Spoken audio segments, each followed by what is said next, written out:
Good morning, good afternoon, good evening, ladies and gentlemen of the 515 AMAL. I'm Lieutenant Colonel Andrew Gordon, the commander of the 735th Air Mobility Squadron in Hickam, Hawaii. I've had the distinct pleasure to command a squadron in both Korea and Hawaii, which has given me the opportunity to explore how the Pacific AOR as a whole will be contested in the next fight. This brings me to today's conversation: asymmetric variables. The definition of asymmetrical is having two sides or halves that are not the same. And variable is defined as able or likely to be changed, not always the same. Now, you deal with asymmetrical variables in varying degrees every single day. Let's look at your commute to work. Most of you drive to work on a typical route with common speed limits and expected traffic patterns. What if there's construction you weren't aware of when you started your commute? Well, there will be signs to help you detour your route, adjust your speed, and warn you of modified traffic patterns. Think of your training and education the military provides you on a regular basis.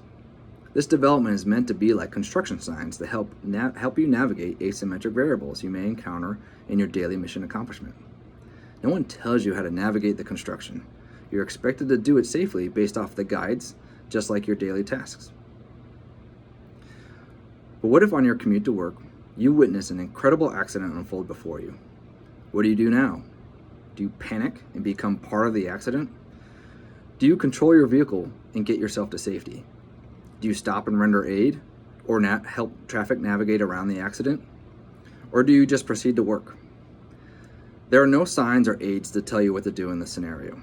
The burden is upon you to decide to do the right thing despite the extreme nature of the asymmetric variable you've just encountered. Over the past 20 years, airmen have been called upon to learn a wide range of tasks well outside their career fields to take on the conflicts in Afghanistan and Iraq. Convoys, heavy weapons, body armor, counter-IED, air advisor, indirect fire, and to top it off, heat and dust and exhaustion. But they did it, and they did it well. We must continue that mentality of adaptation to overcome unforeseen asymmetric variables. What are you going to do when half your freight terminal is off limits due to damage?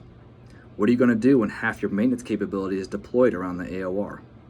What are you going to do when our communication nodes are intermittent? Are you going to stop and wait for a construction sign to guide you around the obstacle? Or are you going to make a decision with the knowledge you have been provided to adapt and overcome the asymmetric variable? Ultimately, our ability to adapt puts the burden on our adversary. As we solve problems and persevere, our adversary doubts their ability to win. The goal of agile combat employment and multi-capable airmen is to create asymmetric variables for our adversary to struggle with. In your next 3x5 conversation, ask someone about an asymmetric variable of your choosing and see how they process the problem. I bet you both will learn something. Thanks for your time today. When you need it now, 515 AMAL, proud to be AMC.